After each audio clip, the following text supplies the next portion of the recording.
بسم اللہ الرحمن الرحیم۔ فصل ینبغی ان یعلم ان کل قیاس لا بد له من صورت مماثلۃ۔ اب فرماتے ہیں قیاس تو ہم نے پڑھ لیا۔ اچھا، حجت کی تین قسمیں پڑھی تھی، قیاس، استقراء اور تمثیل، اور یہ بھی بتا دیا تھا کہ ان میں سے قیاس کا حکم، قیاس سے حاصل ہونے والا نتیجہ یقینی ہوتا ہے، استقراء اور تمثیل سے حاصل ہونے والا نتیجہ یقینی نہیں ہوتا، ظنی ہوتا ہے۔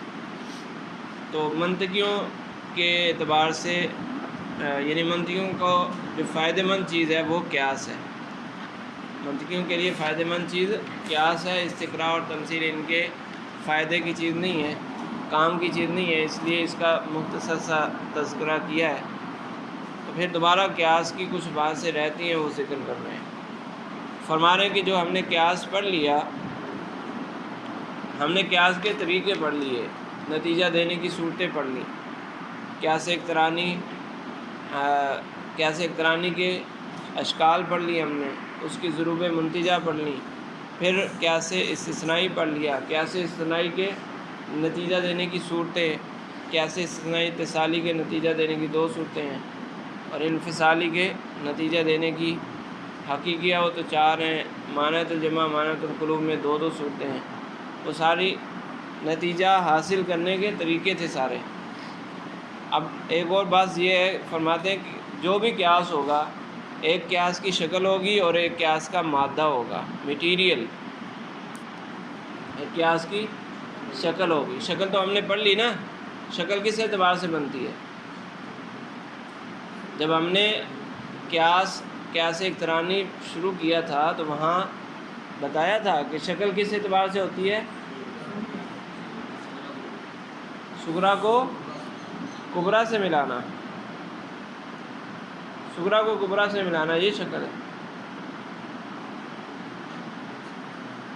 حد اوسط کو کہاں رکھنا ہے؟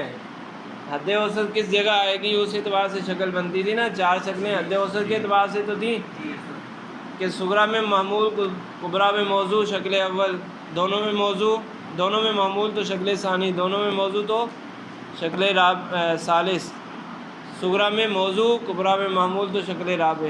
تو حد اوسط کے اعتبار سے شکلیں بنتی تھیں، یہ ظاہری اس کی شکل تھی۔ اور ایک ہے مادہ، میٹیریل، کہ اس کے اندر جو قضیہ استعمال ہوا ہے وہ کس طرح کا قضیہ ہے، معنی کے اعتبار سے اس میں کیا پایا جاتا ہے۔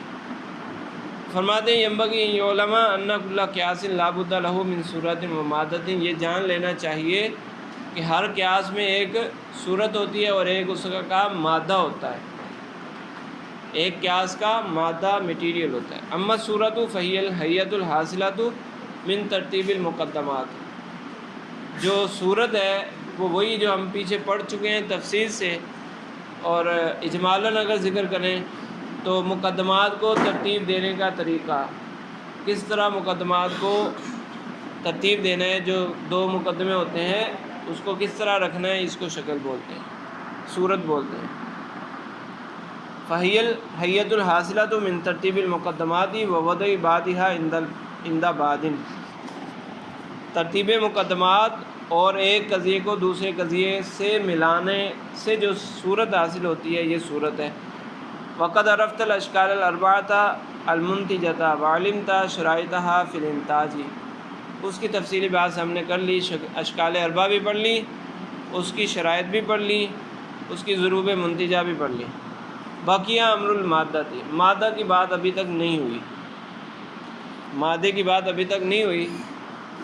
تو فرماتے ہیں کہ منطق کی کتابوں کو اگر دیکھا جائے تو جو پہلے علماء یا منطق کے ماہرین، منطق کے جو ابتدائی ماہرین ہیں، جو منطق کے بڑے بڑے ائمہ کہلاتے ہیں، ان کی کتابوں کو دیکھا جائے تو وہ مادوں کی بہت زیادہ بحث کرتے تھے، اپنی کتابوں کے اندر قیاس کے مادے کی بہت تفصیل سے بات کرتے تھے۔ لیکن جو بعد والے علماء آئے، منطق کے ماہرین جو بعد میں آئے، ان کی کتابوں کو دیکھا جائے تو انہوں نے مادے کی بحث یا تو بالکل مختصراً کی یا مادے کی بحث کی نہیں۔ جو صورت کی بات تھی اس میں تفصیل زیادہ کر دی اور مادے کی بات کو چھوڑ دیا، حالانکہ صورت سے زیادہ مادے کی تفصیل کو جاننا ضروری ہے، فائدہ مند ہے۔ فرماتے ہیں والقدماء حتی الشیخ الرئیس کانوا اشد اہتماما فی تفصیل مواد الاقیسۃ و توضیحها۔ قدماء متقدمین منطقی یہاں تک کہ شیخ ابو علی سینا بھی وہ قیاسوں کے مادوں کی تفصیل اور ان کی توضیح کا خاص اہتمام کرتے تھے، ٹھیک ہے۔ کانوا اشد اہتماما، کانوا اکثر اعتناء عن البحث فی بسطها و تنقیحها، اور خاص اہتمام کرتے تھے مادوں کو بیان کرنے میں، ان کو پھیلانے میں، ان کی تنقیح کرنے میں، وہی مراد ہے کہ تفصیلات ذکر کرنے میں وہ خاص اہتمام کرتے تھے۔ وذالک لأن معرفت ھذا اتم فائدۃ واشمل عائدۃ لطالب الصناعۃ۔ وہ اتنی زیادہ مادے کی بحث کیوں کرتے تھے، اس کا اتنا اہتمام اس لیے کرتے تھے کہ مادے کی ابحاث یہ طلباء کے لیے، اس فن کے سیکھنے والوں کے لیے بہت زیادہ فائدہ مند ہے۔ مادے کی بحث کریں گے تو اس فن کے طلباء کو زیادہ فائدہ ہوگا۔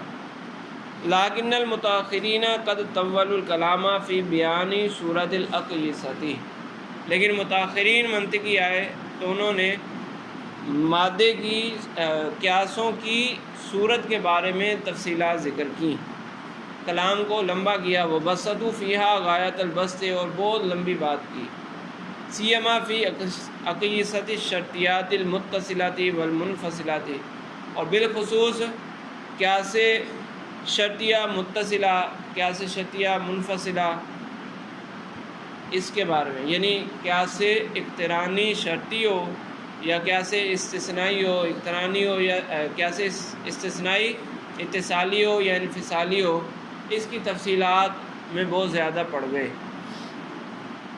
ما قلت جدویٰ ہذہ المباحث، حالانکہ ان مباحث کا فائدہ بہت کم ہے۔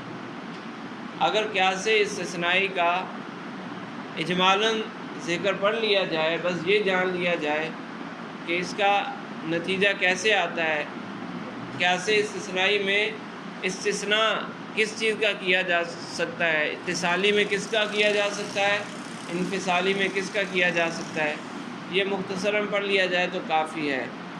زیادہ لمبی تفصیلات کا اتنا فائدہ نہیں، ایسا بھی نہیں کہ بالکل بے فائدہ ہے، ظاہر سی بات ہے کچھ نہ کچھ تو فائدہ حاصل ہوگا، لیکن زیادہ فائدہ نہیں ملتا۔ وَرَفَضُوا أَمْرَ الْمَادَّةِ وَاقْتَصَرُوا فِي بَيَانِهَا عَلَى بَيَانِ حُدُودِ الصَّنَاعَاتِ الْخَمْسِ، اور متاخرین نے مادے کے بیان کو چھوڑ دیا اور اس کے بیان میں اکتفا کیا صرف صناعات خمسہ کے بیان۔ جب مادے کا ذکر آیا تو انہوں نے صناعات خمسہ کو بس بیان کر دیا، صناعات خمسہ کی تعریفات ذکر کر دی، بعد نے وہ بھی نہیں کی، بعد نے وہ صناعات خمسہ کو بیان کر دیا، بعد نے وہ بھی بیان نہیں کیا۔ ولا ادری، اب صناعات خمسہ کے ہیں وہ تو آگے آ رہی ہیں۔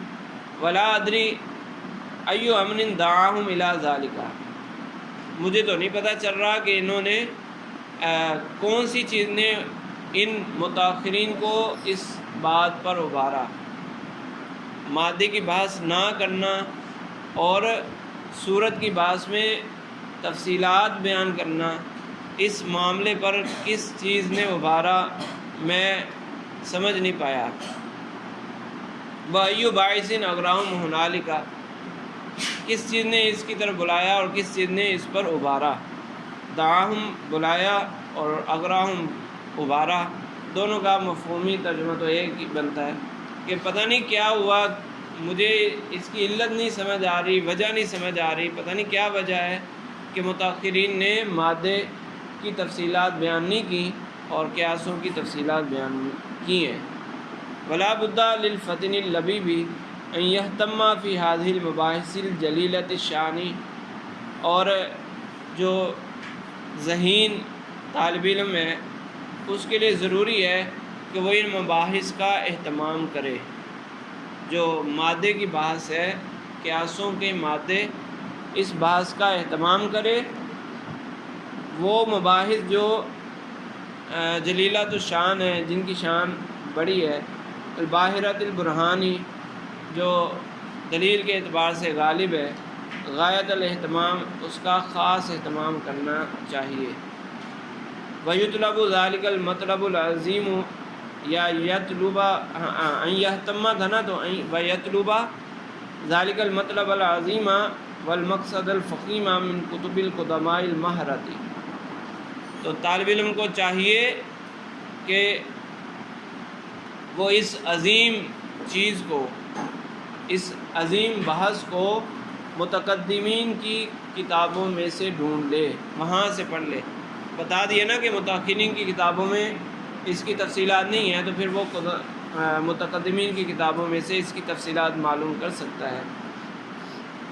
من کتب القدماء الماہرۃ وزبور الاقدمین السحرۃ،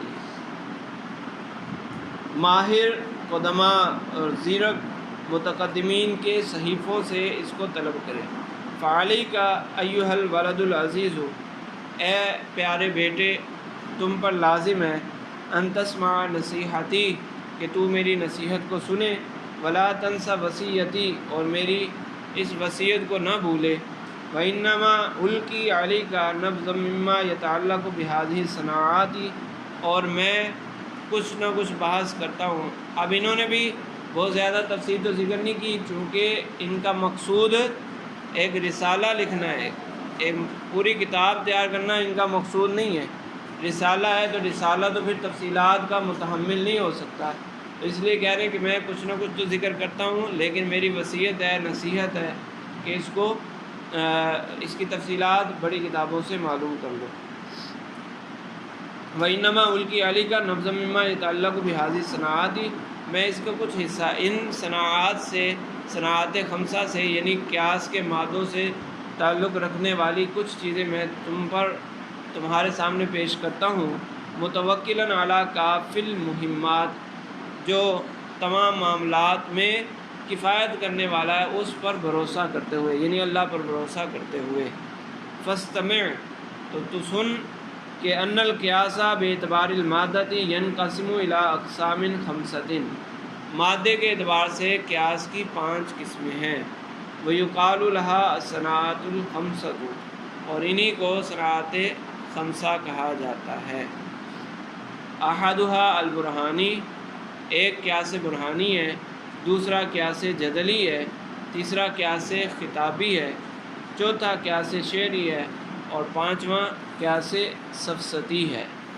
یہ 5 نام ہیں قیاس کی مادے کے اعتبار سے، یعنی قضایا کے اعتبار سے۔ قیاس کے اندر چونکہ 2 مقدمات، 2 قضایا استعمال ہوتے ہیں، وہ قضایا کس طرح کے ہیں، معنی کے اعتبار سے وہ کس درجے کے قضایا ہیں، بدیہی ہیں، نظری ہیں، کیا ہیں، اس اعتبار سے یقینی قضیے ہیں یا جھوٹے ہیں، اس اعتبار سے پھر قیاس کی 5 قسمیں بنتی ہیں۔ ایک برہان، قیاس برہانی، قیاس جدلی، قیاس خطابی، قیاس شعری، قیاس سفسطی۔